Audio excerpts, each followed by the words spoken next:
Hai, Assalamualaikum. Selamat sejahtera. Apa khabar?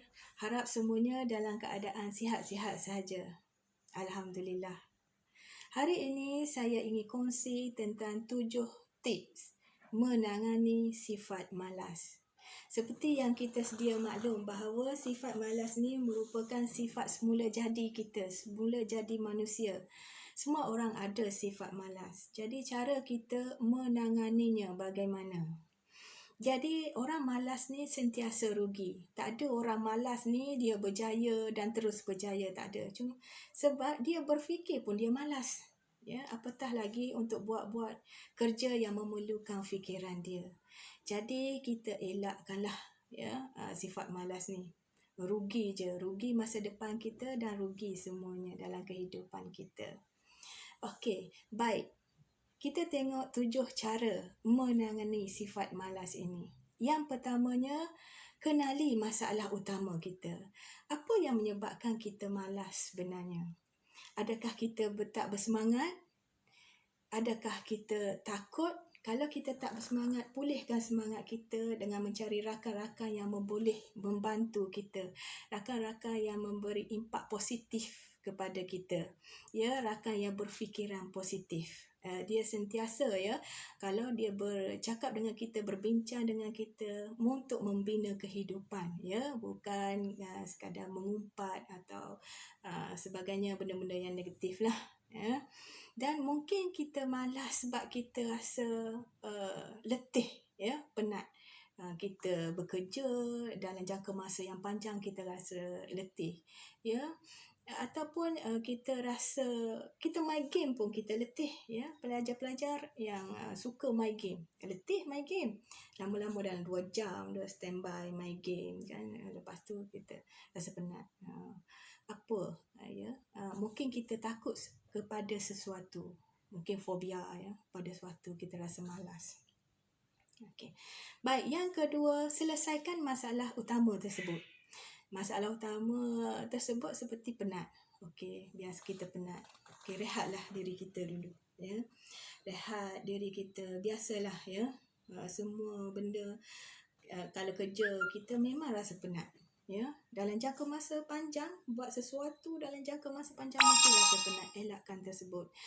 Elakkan dulu, rehat dalam setengah jam ataupun 5 minit saja kita rehat. Setengah jam tu kita tidur, boleh tidur sekejap.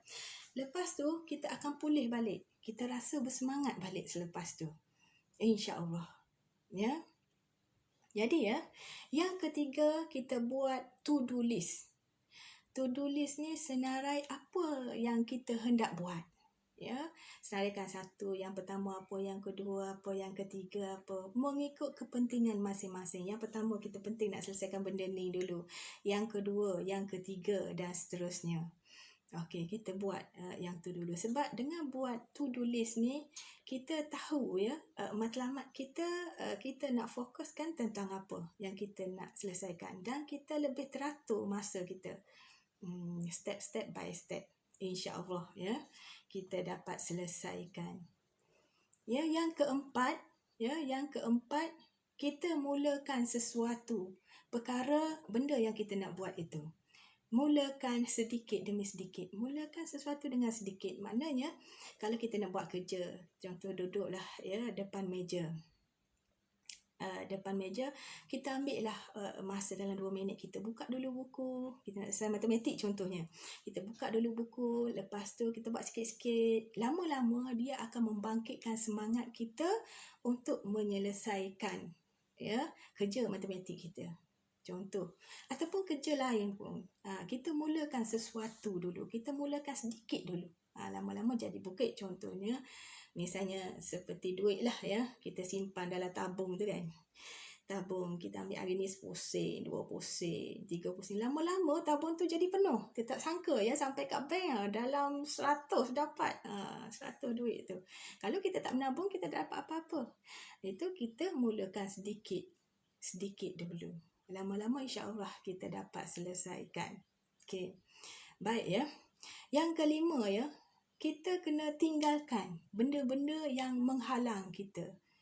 Contohnya benda tu gadget, kita gadget, handphone, tinggalkan dulu. Kita nak settle benda ni matematik dulu, tinggalkan handphone.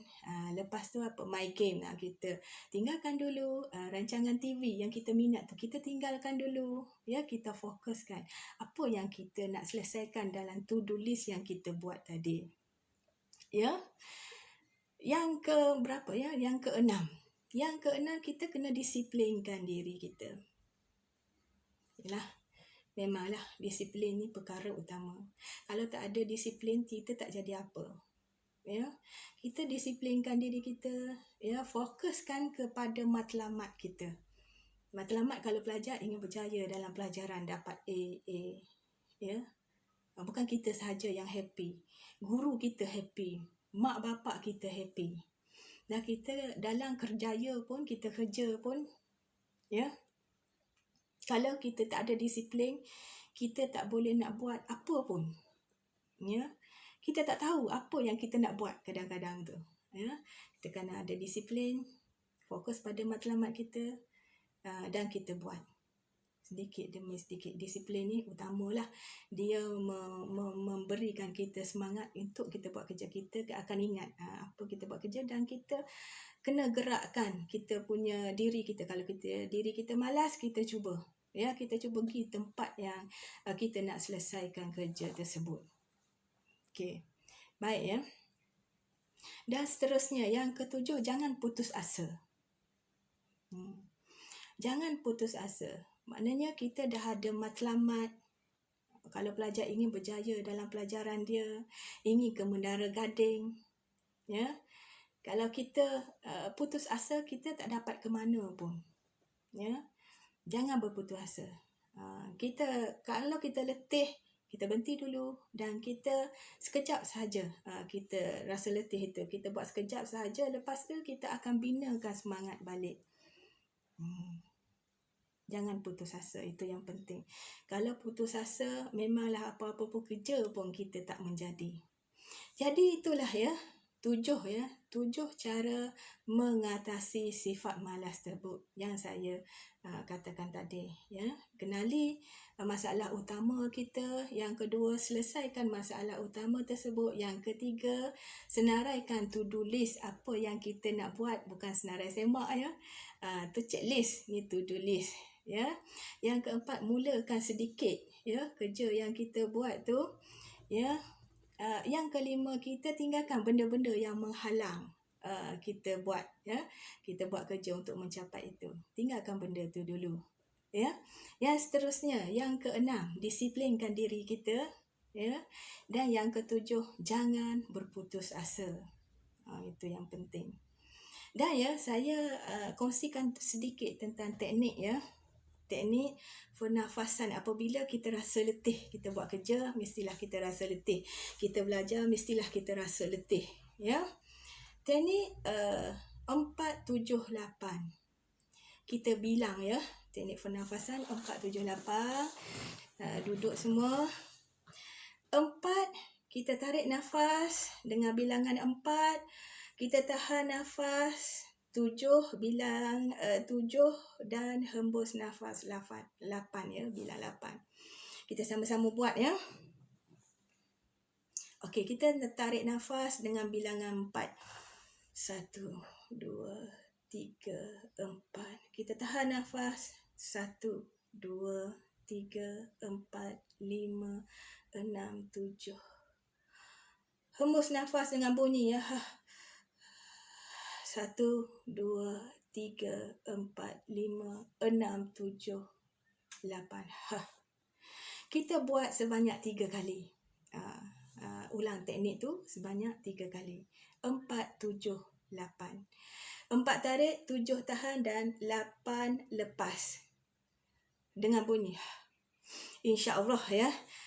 Badan kita, tubuh kita akan kembali segar. Ya, baiklah. Semoga dengan perkongsian saya ini memberi manfaat kepada semua. Boleh dah diamalkan. Ya. Semoga kita hindarkan dari sifat malas kita dan jangan berputus asa. Semoga berjaya. Assalamualaikum.